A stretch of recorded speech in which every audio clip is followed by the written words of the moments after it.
It's nighttime now. The world is soft at the edges. The noise has faded. You've found a quiet space to rest, and you're ready to let your mind drift away, not into fantasy, but into the deep and forgotten past. Not the kind with battles and triumphs and roaring generals. No, something quieter, something slower, something a little heavier, but gentle enough to lull you toward sleep. Tonight, let's go somewhere old. Let's go back to the age of emperors and aqueducts, when Rome stretched from the coasts of Britain to the deserts of Egypt, a world of polished marble, cold law, and quiet suffering. A world built on back-breaking labor and whispered orders. A world powered not by machines, but by people. People who had no choice. Not the senators, not the poets, not even the centurions, but the ones at the very bottom. The ones whose names we've forgotten. The ones who worked the fields, cleaned the latrines, ground the flour, and laid the roads. In silence. Slavery in the Roman world was not an aberration. It was a system, efficient, legal, vast, and inescapable for the millions caught within it. But we are not here to shout or to accuse. We are here only to observe quietly, slowly, and to understand. What was it like? What did it feel like to wake up each morning and carry someone else's empire on your shoulders? We'll begin in the countryside, in the fields and barracks.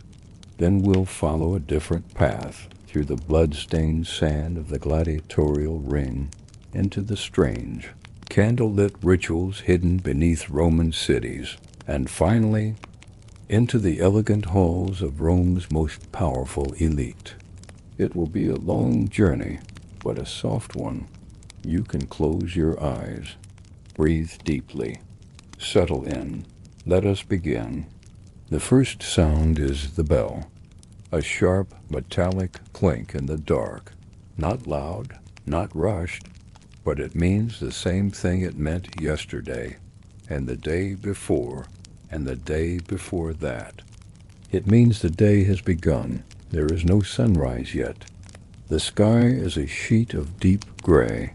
The air is heavy with moisture, and the faint scent of olive trees mixes with the sharper sting of manure. You pull yourself upright on the straw mat that is your bed, careful not to wake the man beside you. His back is covered in welts. You know you helped wash them.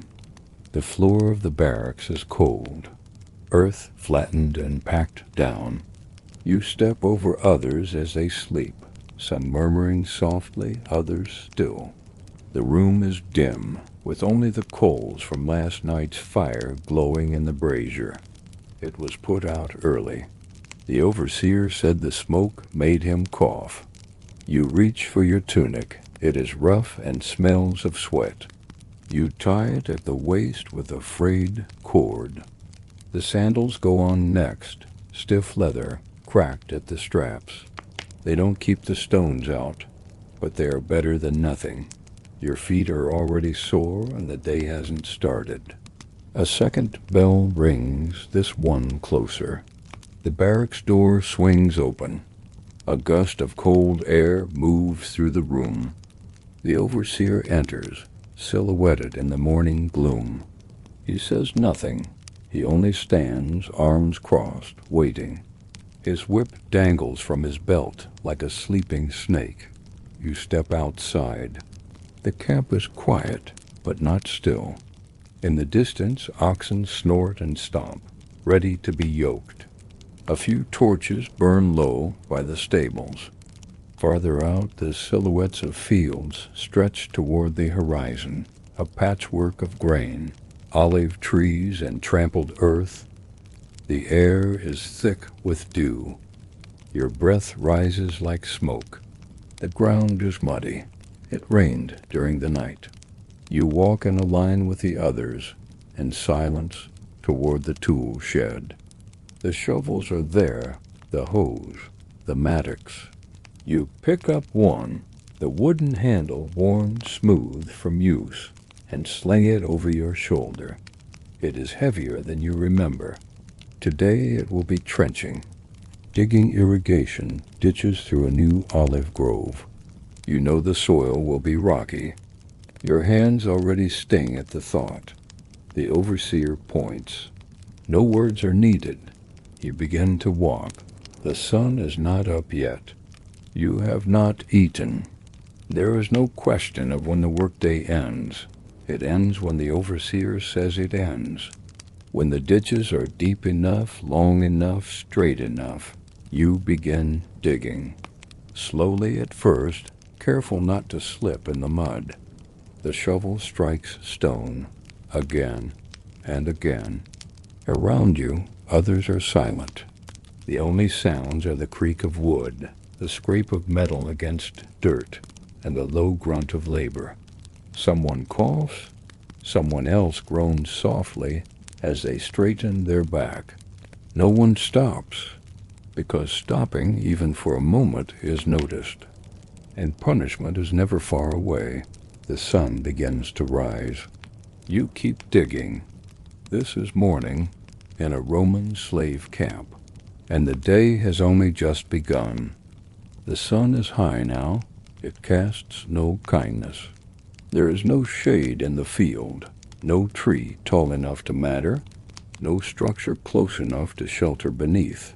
Just rows upon rows of olive saplings, newly planted and struggling in the hard Roman earth.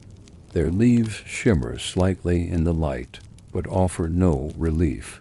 Your tunic clings to your skin, soaked through with sweat. The back of your neck burns. A fly circles your ear, lands, is swatted, and returns again, undeterred. Dust clings to every part of you, your forearms, your face, even the space between your toes. Your hands are blistered now, not new blisters. Old ones reopened. Your palms are a mess of red and brown, raw where they shouldn't be. Still you dig. Still the ditch grows. Each motion is slower than the last. But stopping is not an option. You know this? The overseer watches from the edge of the grove. His eyes scan left to right, pausing only when someone stumbles. He doesn't shout. He rarely needs to. The presence of the whip, even coiled and still, is more effective than any words.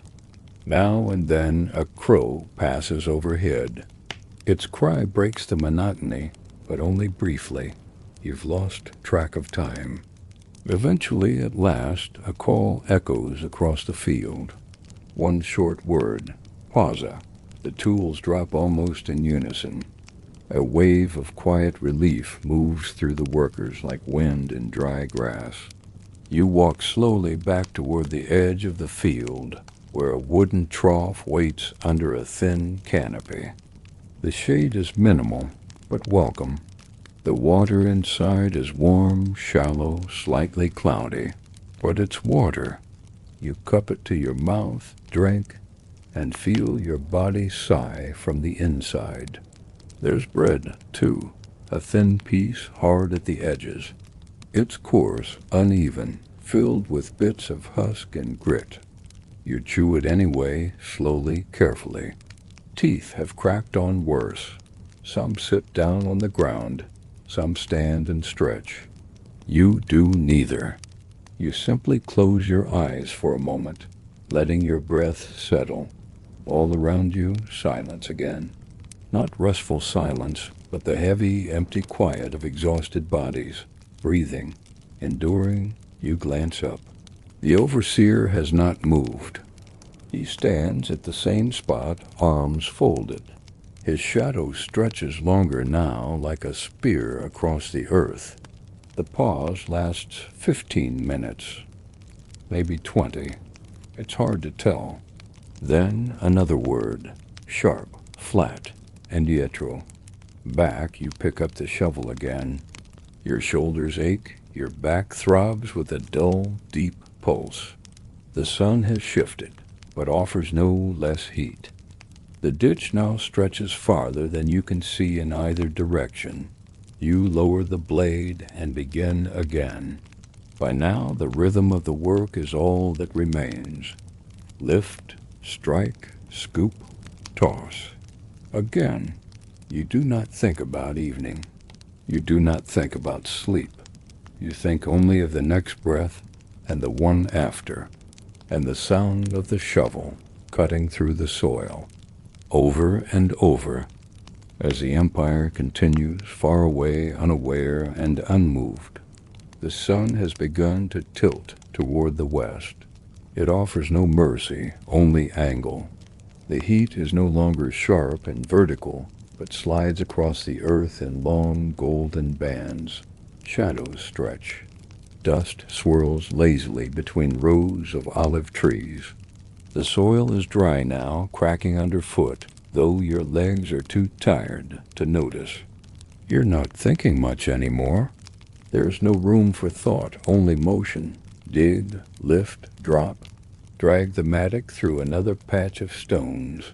Shake the ache from your arms.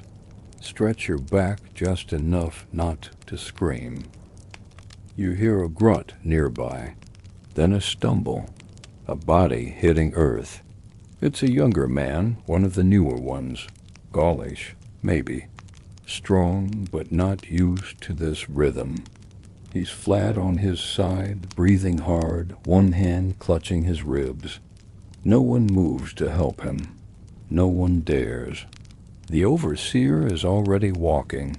His boots crunch softly over the dry soil. The whip uncoils as he moves, slow and precise, like a man performing a sacred ritual. He says nothing. He never does. He stops beside the fallen slave, looks down for a moment, and strikes. The sound is sickening. Not sharp like thunder, but heavy, like leather slapping wet wood. A second blow. A third. The boy doesn't scream. That's the most terrible part. He just curls in on himself, one arm over his head, legs drawn up like a child. Not pleading, not resisting, just enduring. You keep digging, not out of cruelty, not even out of fear. It's instinct now, a reflex. The overseer punishes the fallen, but he also watches the still, the idle, the too curious. So you dig, the blows stop eventually. The overseer walks away. The boy does not rise. He will later, maybe when it's safe, when the others help lift him after dark. You keep your eyes on the earth. Hours pass, or maybe minutes.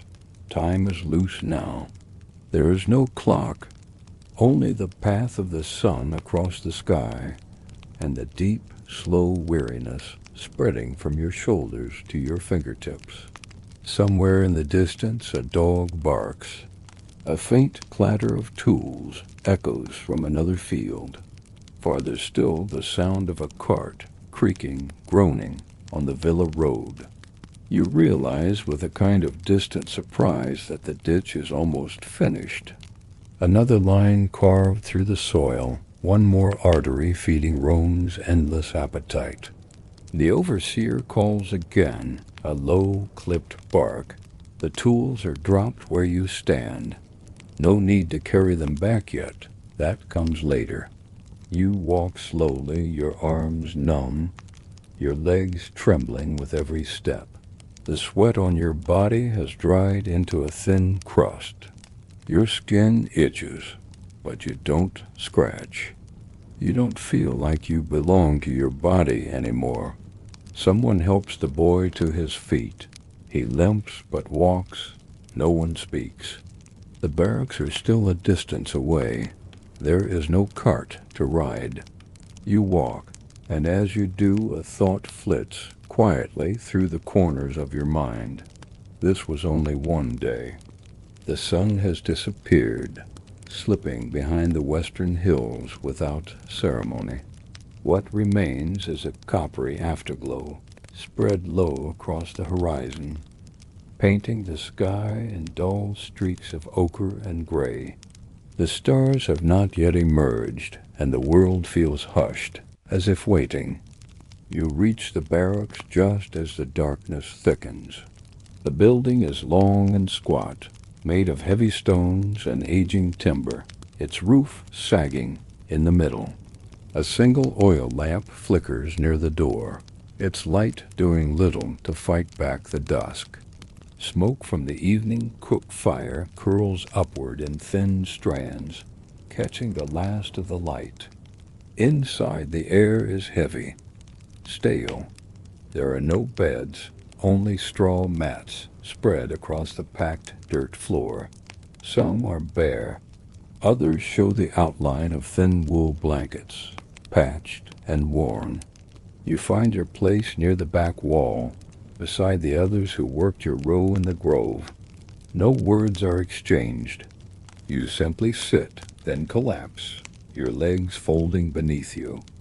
A bowl is passed to you. Thin lentil soup, lukewarm and gray-brown, its surface filmed with oil. 2 bites of dried bread rest on the side. You eat in silence. Every muscle in your body aches. Your arms tremble as you lift the bowl. Your mouth moves slowly, more from habit than hunger. A man near the door begins humming a low, steady tune. Some old tune from the mountains, maybe, or from the sea. You've never asked. You wouldn't remember the words even if you knew them. But the sound is oddly comforting, like the rocking of a boat you've never seen. A few others murmur quietly. One coughs. Another is already snoring. You lie down. The straw scratches your skin, and the blanket smells of old sweat and damp cloth. But you do not care. The coolness of the packed earth seeps into your back, grounding you. Your fingers ache. Your shoulders are stiff, but the worst of the day has passed. You stare at the wooden beams above, faint in the flickering lamplight. Somewhere far away a dog howls once, then falls silent. The cicadas begin their long, steady song. You listen. And as your eyes begin to close, you wonder, not about escape or freedom or rebellion.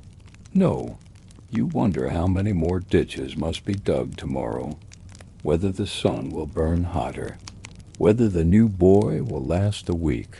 You wonder softly how Rome, so vast, so eternal, can sleep at night, lulled by the labor of hands like yours. Then your mind quiets, and sleep comes, not gentle, but heavy. Long before the name Spartacus echoed through Roman streets in fear and awe, he was just a man among many, not a legend, not a symbol, just another pair of hands shackled in iron, another back bent beneath the weight of Roman ambition. He may have been Thracian, a warrior once, perhaps even a soldier in Rome's auxiliary legions before deserting or being captured, depending on whose story you read. The truth, as it often does in Rome, was buried beneath layers of myth and propaganda. What is certain is this: Spartacus was sold, shackled, stripped of whatever past he carried, and carted off to the southern city of Capua. There, nestled in the sun-baked plains of Campania, was a school not of learning, but of violence, the ludus of Lentulus Batiatus, one of the many gladiator schools that fed Rome's thirst for spectacle. The air in the ludus was thick with sweat and anticipation. Iron rang on iron from dawn until dusk. Men trained not for battlefields, but for arenas, for applause, for death. Strangers from distant lands, Gauls, Numidians, Syrians, stood shoulder to shoulder, not as comrades, but as rivals. Each one dreaming, perhaps foolishly, of surviving long enough to earn freedom, or at least a name remembered.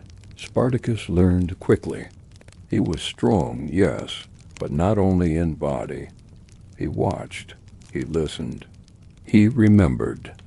He studied the trainers, the guards, the rhythms of the days. He learned when the gates were locked, how the guards rotated, how wine dulled their senses at night. His body bore the bruises of training, the cuts of punishment, the endless repetition of drills, sword, shield, strike, parry, bleed. Yet behind his eyes, something burned. At night, the barracks were quiet. The men whispered in their own tongues, stories of lost families, of freedom once tasted. Some cried, some stared at nothing, others sharpened imaginary blades in their minds. Spartacus said little, but he listened to all of it. In those days, Capua was not yet afraid of what stirred in the shadows. Rome had tamed provinces, slaughtered kings, sacked cities. What threat could a few chained men pose? The answer, they would learn, was fire, and it had already begun to smolder. It began not with a battle cry, but with a kitchen knife. One quiet morning, perhaps in spring, when the olive trees outside, the lotus swayed gently in the breeze, and the air carried the scent of warm bread from the city, Spartacus and a small band of fellow gladiators made their move. They had no grand arsenal, no siege engines or banners, only makeshift weapons, scavenged from the kitchens and stables. Cleavers, fire pokers, bits of broken iron, hammered into crude blades. There were 70 of them at first, a small number, too few to even fill the stands of a minor arena. But what they lacked in numbers, they made up for in desperation. Not a frenzy, not wild, but cold, precise rage. The rage of men who had knelt long enough. The guards were unprepared, fat with routine. The gates fell before them like wheat under a sickle. Spartacus and the others spilled into the countryside, gathering speed like a storm. They raided wagons, seized real weapons, and slipped into the folds of Mount Vesuvius, that same quiet peak that would decades later bury Pompeii in silence. In those early days, they were not an army, just fugitives, runaways. Rome hardly noticed. The Senate scoffed. These were slaves, after all, trained beasts, nothing more. Surely they would scatter, starve, turn on one another. But they did not. They grew. Other slaves, hearing whispers through back alleys and farm fields, fled their masters and joined. Herdsmen, field hands, quarry workers. Even some freemen, poor men, angry men, men tired of debts and lashes came with whatever blades or pitchforks they could carry. And Spartacus, whose name still meant little outside Capua, led them, not like a Roman general, armored and distant. He walked among them, fought beside them, shared their food, their sleep beneath the trees, their wounds. They began to move.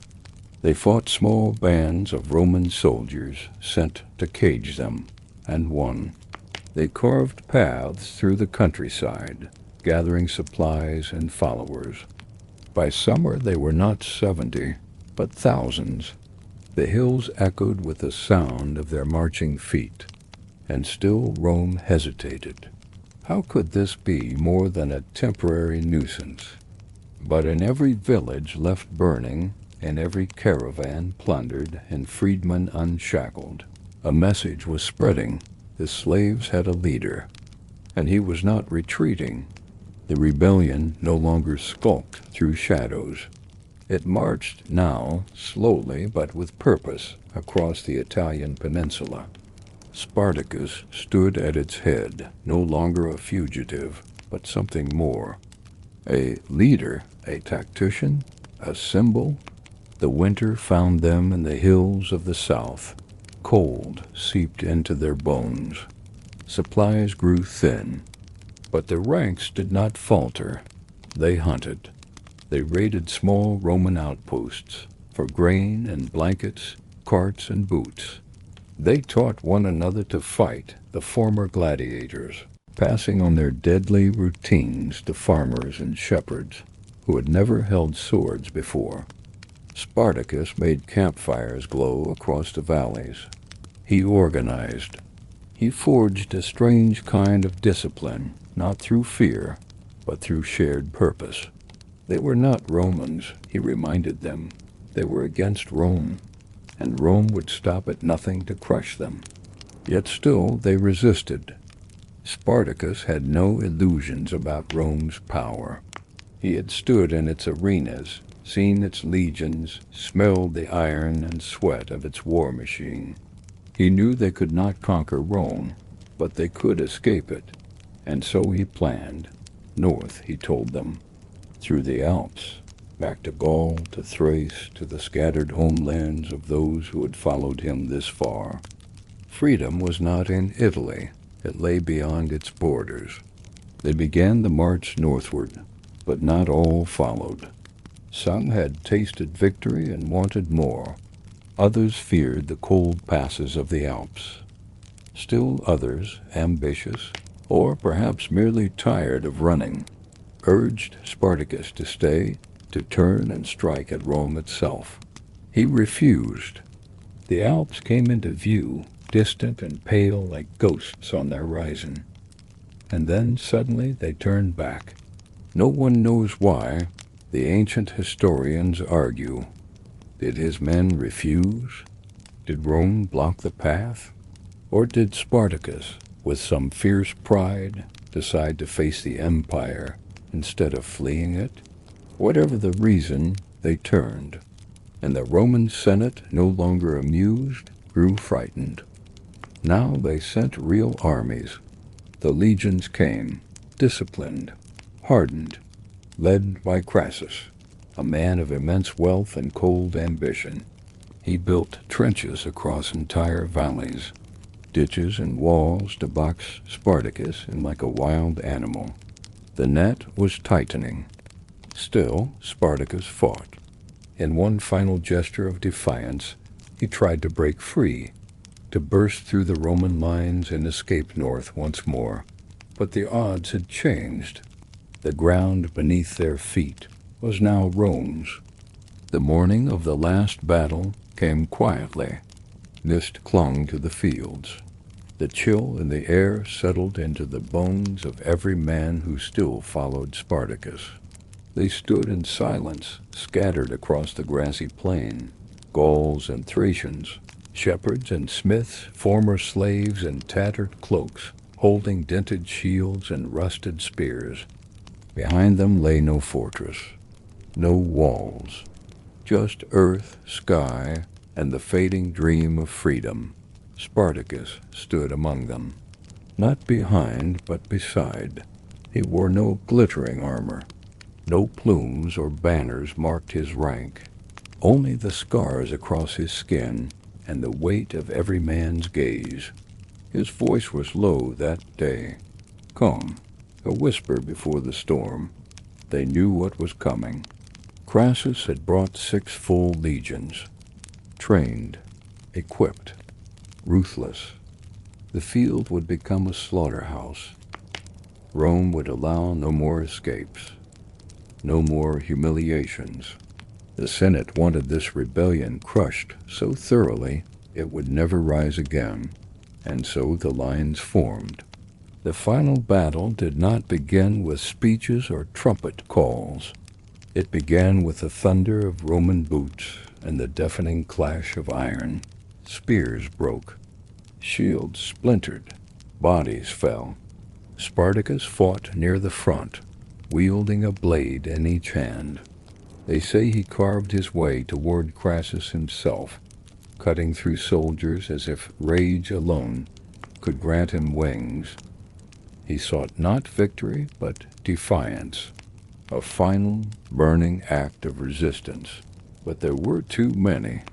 He fell, surrounded, and with him the last flame of rebellion flickered out. In the days that followed, the fields were covered with the dead. Blood pooled into the soil. Crassus, ever the statesman, sought to send a message that would echo from the Appian Way to the furthest provinces of the empire. 6,000 captured rebels were crucified. Their bodies lined the road from Capua to Rome, a grim procession of warning, each nailed to wood, each silent. A gallery of agony meant to declare Rome was supreme. And yet something lingered. Though Spartacus had no tomb, no statue, his name would outlive emperors. He had no homeland left, no written legacy, but in the shadows of history he remained, not as a conqueror, but as a reminder, a whisper in the cracks of Roman stone, that even within the heart of empire, a slave had dared to stand. Imagine walking through the bustling avenues of ancient Rome. The stone beneath your sandals is warm from the midday sun.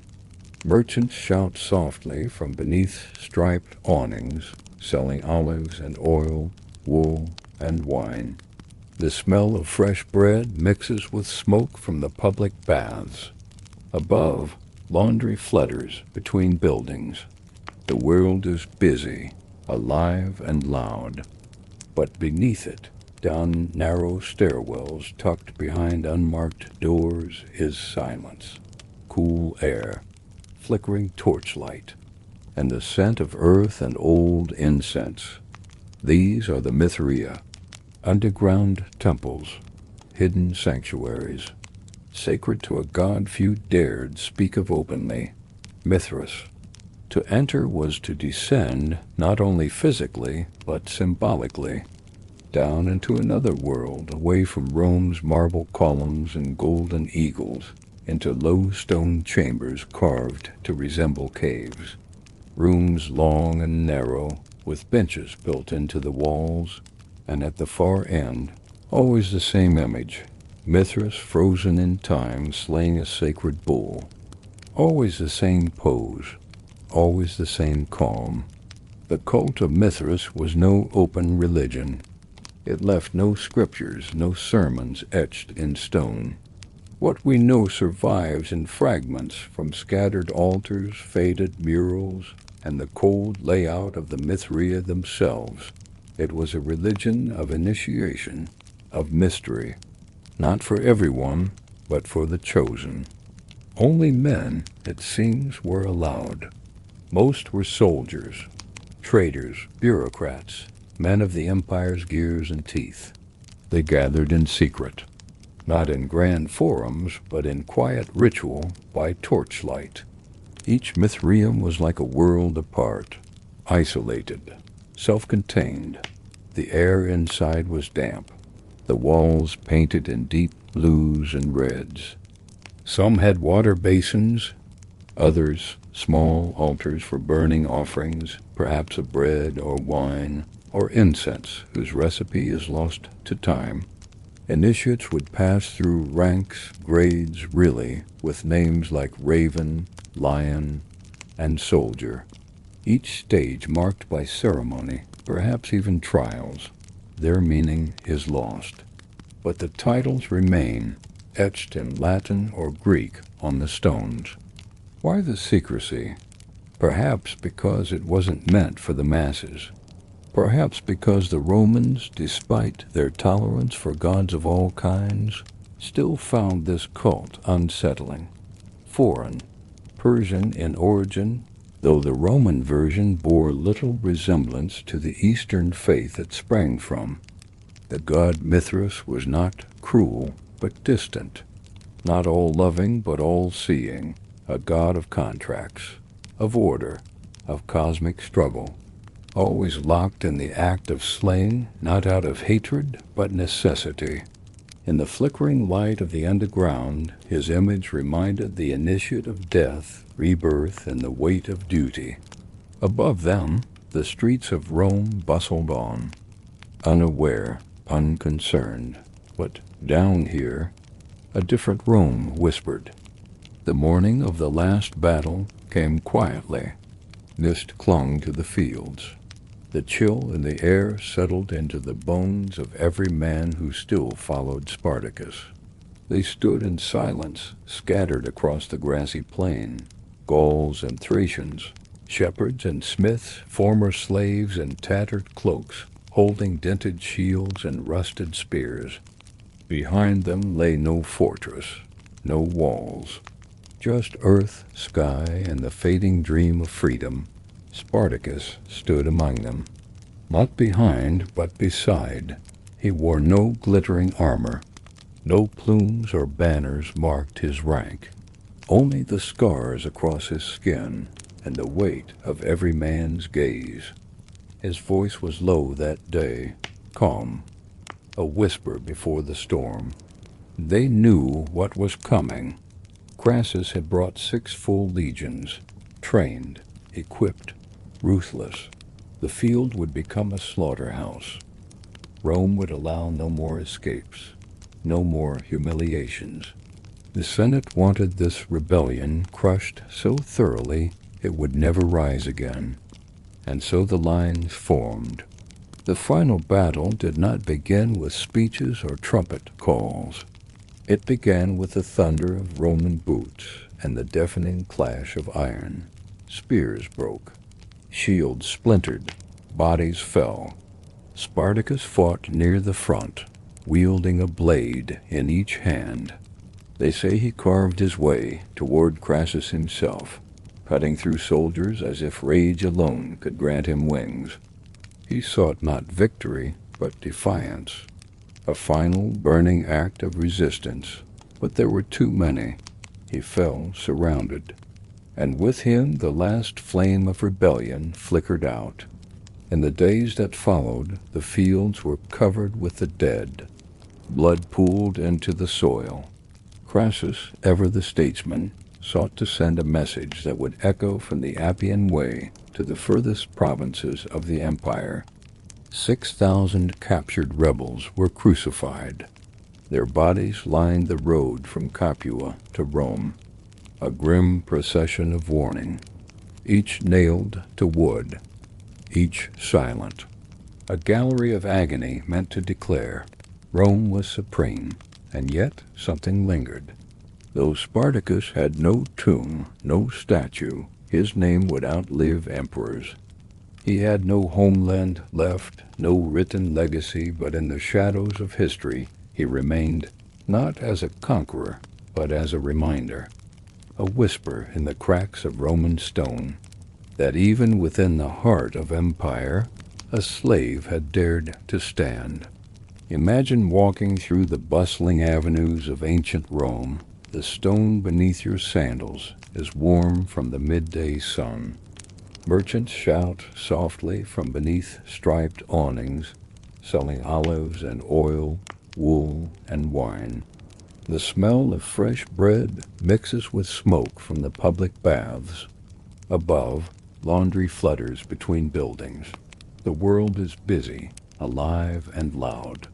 But beneath it, down narrow stairwells tucked behind unmarked doors, is silence, cool air, flickering torchlight, and the scent of earth and old incense.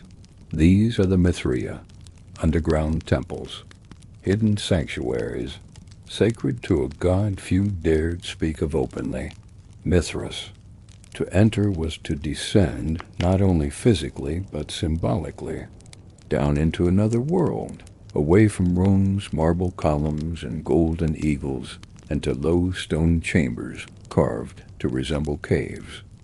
Rooms long and narrow, with benches built into the walls, and at the far end, always the same image, Mithras frozen in time, slaying a sacred bull, always the same pose, always the same calm. The cult of Mithras was no open religion.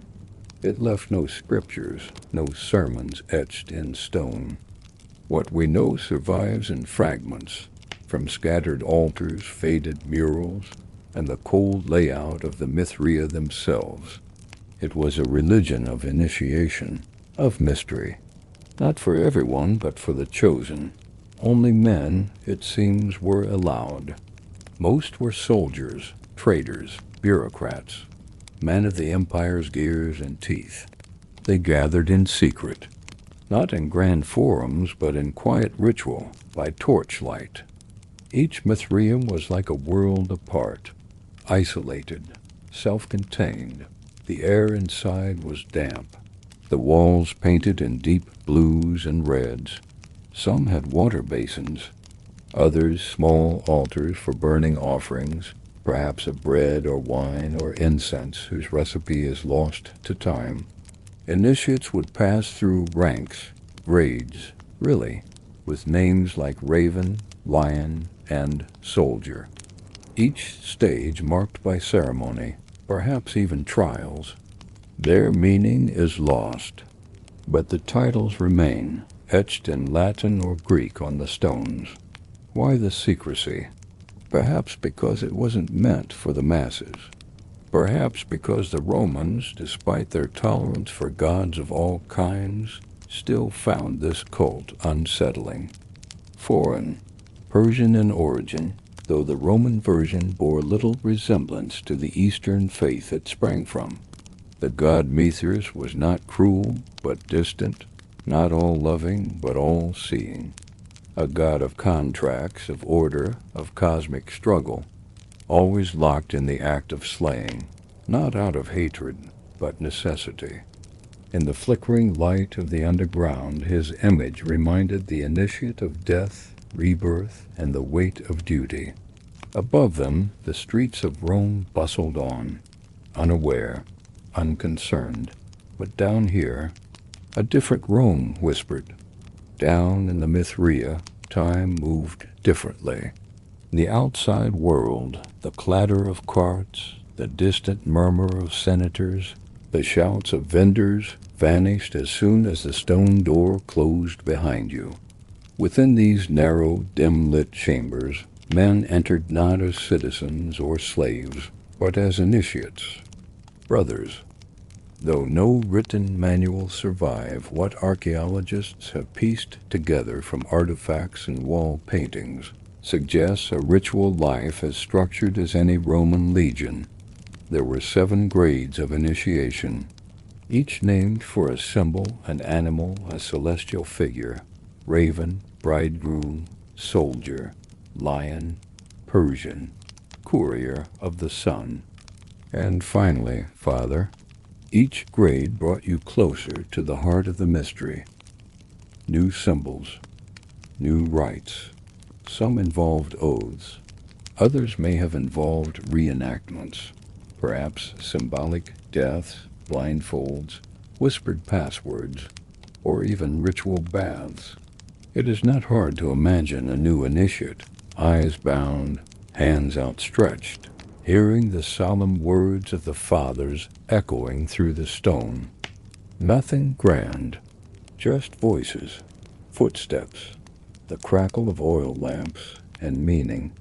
The central icon, Mithras slaying the bull, dominated every Mithraeum. Around it, stars were painted on the ceiling to mimic the night sky.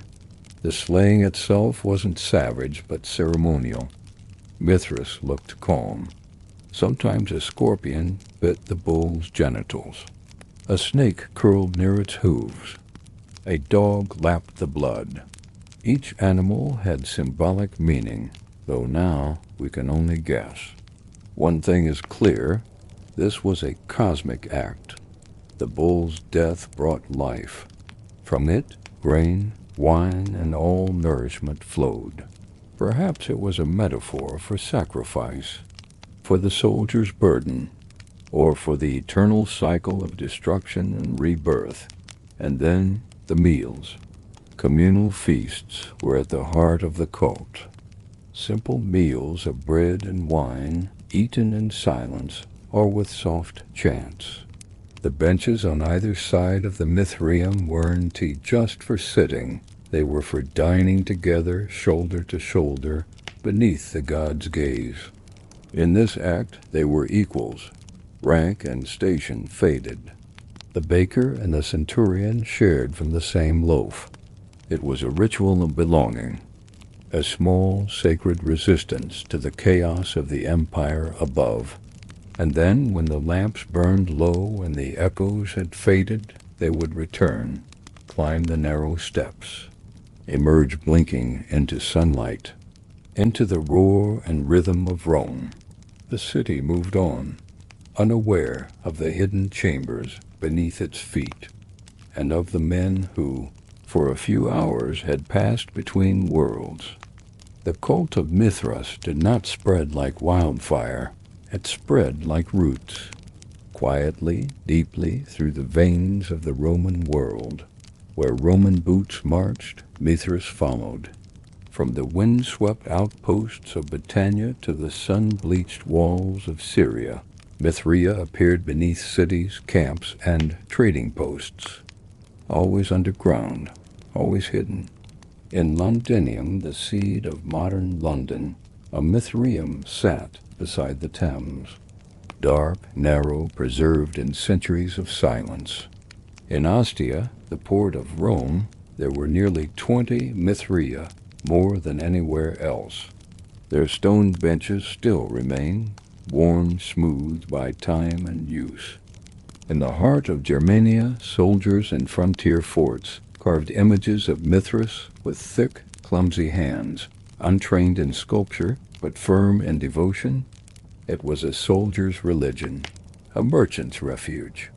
A quiet mystery passed, not through books, but through hands, voices, and ritual. And yet it was not the only cult. Rome was a city of gods. Jupiter and Mars ruled in the open.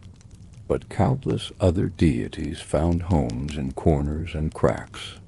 Isis from Egypt, Cybele from Anatolia. Christianity, in time, would rise from basements and back rooms too. But Mithras, he remained private, select, not secretive in shame, but sacred in structure. The cult asked for discipline, loyalty, and silence. Perhaps that is why it never wrote its gospel.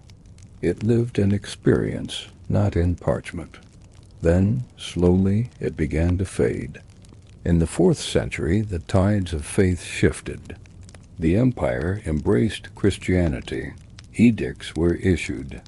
Pagan rites forbidden. Shrines closed. Statues toppled. The open temples of Jupiter were repurposed, and the hidden temples of Mithras were sealed. Some were filled with rubble. Others were simply abandoned, torches extinguished one final time. And then, centuries of quiet, the memory of Mithras nearly vanished. No historians recorded its fall in detail.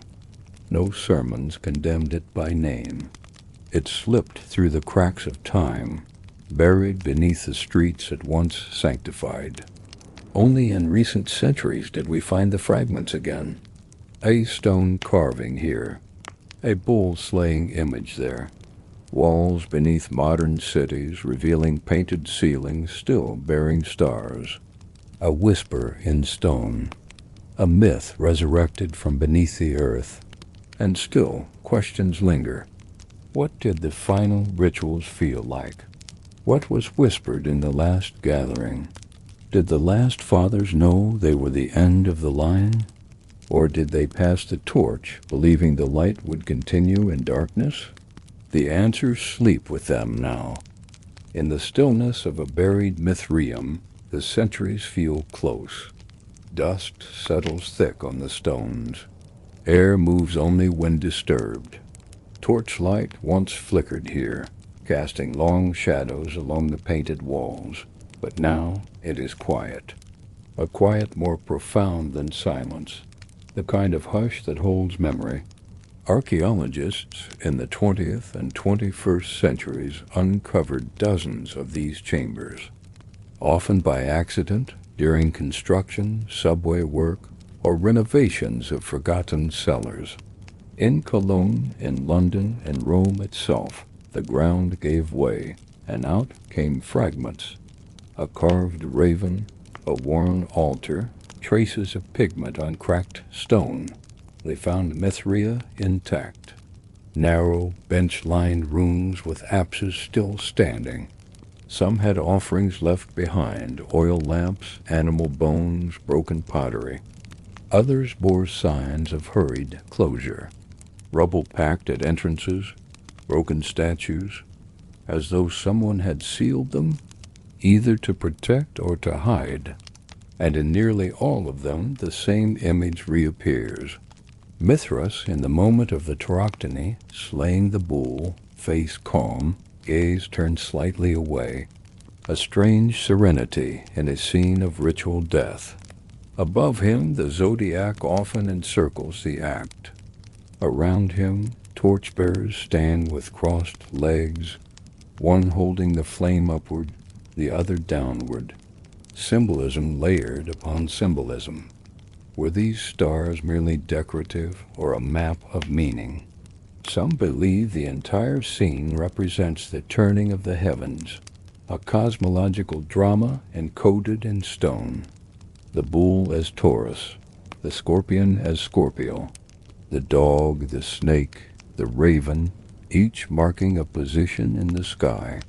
Perhaps the rituals of Mithras weren't only about morality, but about order, cosmic order, the discipline of the stars mirrored in the discipline of the faithful. It would make sense. The Roman soldier served not only the empire, but the structure of things. In a world chaotic with war, politics, and change, Mithras offered something stable, something eternal, hidden, and unchanging. Today, tourists walk unknowingly above ancient Mithria. Cafes sit atop once sacred stone. Subway lines cross beneath modern cities, inches from what was once considered holy. But sometimes, when the dust is cleared and the lamps are lit again, for science, for preservation, for curiosity, the chambers still whisper, not loudly, but enough to remember. A quiet religion practiced by men who asked for no monuments, only ritual, fellowship, and a God who waited, always calm, beneath the surface of the world. Morning began not with chaos, but with calm. In the home of a Roman senator, a domus nestled within the marble-clad hills of the Palatine, dawn filtered softly through high windows, draped with thin linen. The air was still cool from the night, and the walls, decorated with mythological frescoes, glowed faintly gold in the slanting sunlight. He did not rise with the sun. That was for farmers and soldiers. The senator rose when the household was already moving quietly around him. Slaves stepping barefoot through hallways, carrying jugs of warm water, fresh tunics, and light morning food. A basin of perfumed water stood at the ready. Bronze mirrors caught glints of light as the day's clothing was chosen and smoothed by careful hands. The senator's bed was wide, but not soft in the modern sense. Rather, it was firm, made from tightly woven fabric, covered in woolen blankets, embroidered with the family's crest. No fluff, no excess. Even comfort was disciplined. Outside in the peristyle garden, water trickled from a fountain shaped like a dolphin. Birds hopped among potted laurel trees, and the scent of crushed mint and rosemary drifted faintly in the air. He would begin with salutatio, the receiving of clients. Men of lower station who came to greet him, to ask favors, to maintain the delicate web of loyalty and obligation that defined elite Roman life. Dressed in his tunic, not yet in formal toga, he would sit in a semicircular chair, carved from ivory and inlaid with brass, as each visitor came forward with words of respect. Most asked for little, a recommendation perhaps, a word on their behalf, a glance of approval at court, and for their efforts they received a coin, a token, sometimes just the promise of patronage. It was not charity, it was the machine of society at work. Once the salutatio ended, the senator moved into his study, a small, serene tablinum. Scrolls were arranged on wooden shelves. A wax tablet lay open, with stylus nearby. Here he might review correspondence, or read copies of new laws debated in the Senate. He might consult a Greek tutor about poetry, or his secretary might read aloud letters from distant governors and generals. There was no rush. Time stretched long for the Roman elite. The senator's thoughts could drift between matters of estate management and the finer details of Cicero's phrasing. And then, as the sun climbed higher, preparations would begin. For tonight, there would be a feast. Not a riotous one, not the stuff of legend or satire, but an elegant, tightly choreographed evening of food, conversation, and display.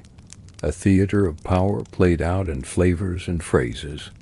The slaves began their quiet work, tables polished, reclining couches adjusted, kitchens warmed with the first simmering pots of wine and herbs. The senator, calm and unhurried, returned to his private rooms. There was still much to do before the day was done, and yet nothing would be rushed. In Rome, haste was the mark of the desperate. As midday settled over Rome, the air thickened with heat. The white stone of the senator's villa absorbed the sun, while shaded inner courtyards offered reprieve. Within these cool, colonnaded spaces, preparations for the evening feast continued, quietly, carefully, and with no small amount of ceremony. In the culina, the kitchen, the slaves moved with silent coordination. This was no smoky peasant hearth. It was a professional space, clay ovens glowing, bronze pots hanging in orderly rows, amphorae sealed with wax stacked neatly against the wall. The air was already scented with a gentle complexity. Garum, the famous fermented fish sauce, mingled with honey, vinegar, and a hint of crushed coriander. A cook, skilled and steady, directed from the center. Not just a servant, but an artist. He read recipes from memory, some passed down from Greek predecessors, others from elite Roman collections. A pecus, perhaps. These dishes were not merely meant to nourish, but to impress. There would be multiple courses, light starters, olives soaked in spices, eggs sprinkled with lovage, pickled vegetables colored with saffron. Then heartier dishes, small birds stuffed with herbs, pork glazed with honey and mustard seeds, lentils simmered slowly with leeks and dates. And the centerpiece, a delicately roasted dormouse, presented with pine nuts and drizzled fig syrup, not because it was delicious, but because it whispered wealth. Wine was prepared, too, never served plain, always mixed with herbs, water, and sometimes rose petals or peppercorns.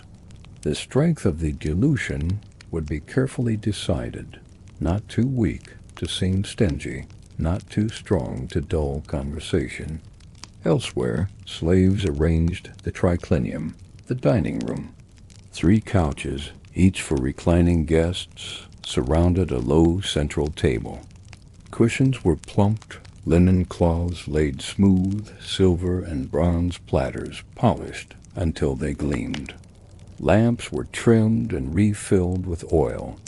Wall paintings, scenes of myth, satire, and banquets long past, looked down silently. Even the dining utensils were arranged with purpose.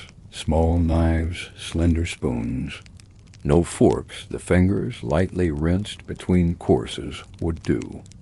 And bowls for rinsing, perfumed with myrtle or citrus, were placed discreetly nearby. In the atrium, musicians rehearsed, a soft lyre, a double-reeded aloes. Not loud, nothing jarring, just enough to float through the hallways like a ghost of melody. The senator, meanwhile, changed his garments. The toga, famously cumbersome, was drawn and folded with the aid of a slave. Its pristine whiteness was not just for beauty, but for status, a symbol of participation in Roman political and social life. Its fold spoke as clearly as any speech.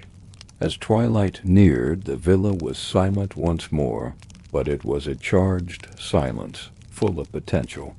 Outside, the city roared and bustled, but here, within these marble walls, time moved according to a different rhythm.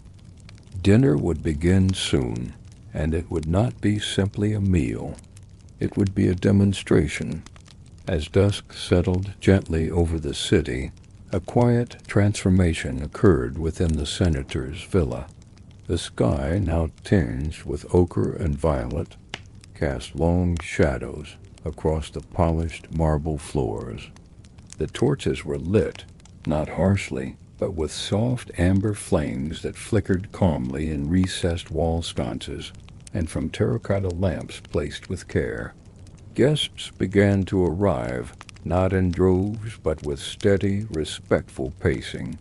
Cloaks were handed to slaves, sandals removed, hands washed with cool, scented water poured from delicate bronze ewers. These were men of influence, fellow senators, poets, military officers, magistrates. Their faces wore the composure of politics, but their eyes scanned the room carefully. Seating order, cushioned color, the wine being poured, all of it whispered messages. They were shown into the triclinium. The couches were arranged in a horseshoe around the low dining table. The senator took the most honored position, the central place on the left couch. The highest guest reclined beside him. Others took their places according to rank and favor, a quiet hierarchy observed with as much care as any senatorial vote. They reclined on their left arms, leaving the right hand free. This was not simply convenience, but form. A Rumang did not sit to dine. He lounged with measured elegance, the position itself signaling civility, wealth, and control. The first course arrived. Slaves moved like shadows, depositing small plates, eggs with pine nuts, peppered cheeses, and clusters of purple grapes cooled in snow-packed jars. Fingers plucked, dipped, and tasted. The talk was light, polite. Updates on the forum, quotations of Virgil or Catullus. A brief jest about an absent rival. Then wine was poured, watered carefully.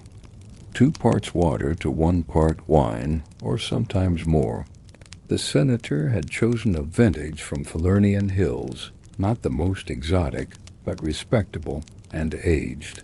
Each guest's cup was filled in silence, with slaves bowing slightly at each turn.